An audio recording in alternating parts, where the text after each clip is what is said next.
Airplane को देखकर ये तो जरूर सोचा होगा कि एयरप्लेन का इंजन उसे हवा में उड़ाता है, लेकिन ये बिल्कुल गलत है। और इसे उड़ते हुए देखकर ये भी ख्याल आया होगा कि एयरप्लेन आखिर हवा में उड़ता कैसे है और ये आसमान में टर्न कैसे लेता है। आइए जानते हैं टॉप सी की आज की इस वीडियो में। सबसे पहले हम ये जानते हैं कि आखिर एयरप्लेन हवा में उड़ता कैसे है। तो एयरप्लेन को हवा में उड़ने के लिए मेनली 4 चीजों की जरूरत होती है, जिसमें से नंबर 1 है थ्रस्ट जो कि इंजन से ही क्रिएट होता है। और एयरप्लेन का इंजन जो कि हवा के कंप्रेस को पीछे की तरफ स्पीड में छोड़ देता है और बदले में हवा इंजन को आगे की तरफ फोर्स करती है, जिससे एयरप्लेन आगे की तरफ बढ़ने लगती है। तो ये तो हो गया कि इंजन सिर्फ और सिर्फ एयरप्लेन को आगे की तरफ बढ़ाती है। अब बात करते हैं दूसरे तरकीब के बारे में, यानी ड्रैग फोर्स की। इसे आप फिक्सिंग भी बोल सकते हैं। जब आप अपनी बैग या कार से ट्रेवल करते हैं और आप अपनी हाथ को बाहर की तरफ निकालते हैं तो आपके हाथ को हवा का फोर्स पीछे की तरफ कर देगा। लेकिन यहाँ पर हमारी जो कार है उसकी स्पीड थोड़ी कम होती है, इसलिए हमारे हाथ को कुछ नहीं होता। लेकिन यहीं पर हमारी कार की स्पीड 3 या 4000 किलोमीटर पर आवर हो तो इस स्थिति में हवा की इतनी ज्यादा प्रेशर लगेगी कि हाथ टूट जाएगा। और अगर इतनी स्पीड से कार चलेगी तो उसमें आग भी लग सकती है, क्योंकि आपने देखा होगा जब कोई स्ट्रेट टूटता है तो तब वो स्पीड से नीचे की तरफ आ रही होती है, तो इसमें आग लग जाती है और इसलिए वो हमें चमकता हुआ दिखता है। तो ऐसा इस एयरप्लेन में भी हो सकता है। इसलिए एयरप्लेन का स्ट्रक्चर एरोडायनेमिक टाइप में बनाया जाता है ताकि एयरप्लेन का जो ड्राइव फोर्स है उसे कम किया जा सके और उसमें आग भी ना लगे। अब आता है नंबर 3 और 4, वेट और लिफ्ट। और यही दोनों चीज एयरप्लेन को ऊपर की तरफ ले जाता है। जब एयरप्लेन का लिफ्ट फोर्स एयरप्लेन की वेट से ज्यादा होगा तभी एयरप्लेन हवा में उड़ पाएगा। उसके लिए एयरप्लेन की विंग की मदद ली जाती है। एयरप्लेन का जो विंग होता है यही लिफ्ट प्रोवाइड करती है। ये जो एयरप्लेन है इसकी विंग और इसके पीछे की जो टेल होती है ये मूविंग पॉइंट होती है। और ऐसा नहीं है कि इसकी स्ट्रक्चर फिक्स होती है, बल्कि इनको एडजस्ट करके प्लेन टेक ऑफ और लैंड करता है। ये विंग क्लाइंट मैकेनिक की हेल्प से अपनी विंग्स की पोजीशन एडजस्ट करते रहते हैं और इस टेक्नोलॉजी को एयरफॉइल मैकेनिज्म भी कहते हैं। एयरप्लेन की पीछे की तरफ आकर देखोगे तो पीछे की तरफ इसकी टेल है, जहाँ पर ये छोटे छोटे विंग लगे हैं। इसको एलिवेटर बोलते हैं। और ये जो बीच में बना हुआ है इसको रडर बोलते हैं। एलिवेटर जो भी एयरक्राफ्ट वर्टिकल फोर्स लगता है उसको एडजस्ट करता है और रडर एयरक्राफ्ट के हॉरिजॉन्टल फोर्स को मैनेज करता है। अब ये जो रडर और एलिवेटर है ये भी अपनी पोजीशन जरूरत के हिसाब से चेंज करती रहती है। अब ये जो एयरफॉइल मैकेनिज्म है जो कि एयरप्लेन को हवा में उड़ाता है उसका स्ट्रक्चर देखिए। इस एयरफॉइल के आगे और पीछे के हिस्से को स्लेप और फ्लैप बोलते हैं। और अगर आप इसको सही से देखोगे तो ये सामने से जो हवा आ रही है उसे ये नीचे की तरफ दबा रही है। तो जो भी हवा इस एयरफॉइल के नीचे होगी उसका प्रेशर ज्यादा होगा और जो हवा ऊपर की तरफ होगी उसका प्रेशर कम होगा। अब ये जो प्रेशर डिफरेंट है इसी से एयरप्लेन को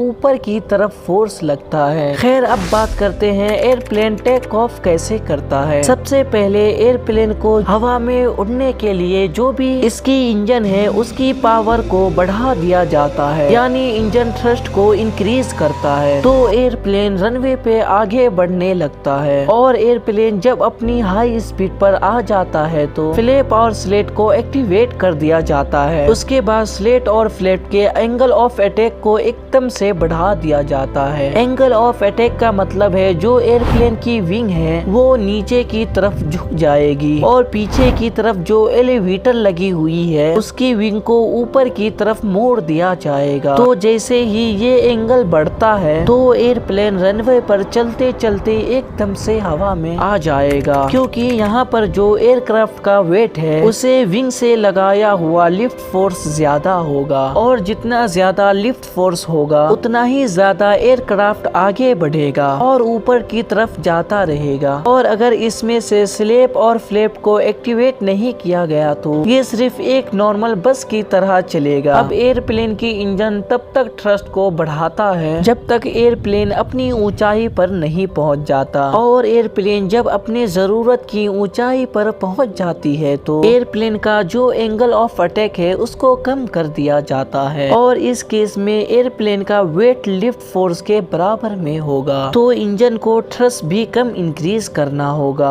और फ्यूल की कंजप्शन भी कम होगी। एक बार जब एयरप्लेन रनवे से हवा में आ जाता है फिर अपने टायर को भी अंदर छुपा लेती है ताकि हवा का जो ड्रैग फोर्स है उसको कम किया जा सके। और फिर जब एयरप्लेन को टर्न लेना होता है तो इसके लिए दो तरीके हैं। पहला ये है कि ये जो पीछे का रडर लगा हुआ है उसको अगर एडजस्ट करे तो एयरप्लेन टर्न ले सकता है, लेकिन इस कंडीशन में जब एयरप्लेन टर्न लेगा तो पैसेंजर को एक साइड में जोर का झटका लगेगा, इसलिए पायलट एक दूसरा तरीका अपनाते हैं। इसमें एयरप्लेन का जो विंग है इसको थोड़ा नीचे की तरफ कर दिया जाता है और दूसरे को थोड़ा ऊपर की तरफ। और जब एयरप्लेन इस पोजीशन में होती है तो इसमें प्रॉब्लम ये होती है कि एक तरफ विंग पर तो ज्यादा फोर्स लगेगा और एक तरफ कम फोर्स लगेगा, और एयरप्लेन का जो फोर्स होगा वो भी वर्टिकल नहीं होगा बल्कि थोड़ा झुका हुआ ही होगा। तो इसको प्रॉपर मेंटेन करने के लिए पीछे की जो रडर है उसकी पोजीशन सेट करके जो एयरप्लेन की विंग पर प्रेशर कम ज्यादा हो रहा है उसको मैनेज कर लिया जाता है, और फिर एयरप्लेन सक्सेसफुली टर्न ले लेता है। और इन सब चीजों को पायलट मैनेज करता है। और फिर इन सब चीजों के बाद जब एयरप्लेन को लैंड करवाना होता है तो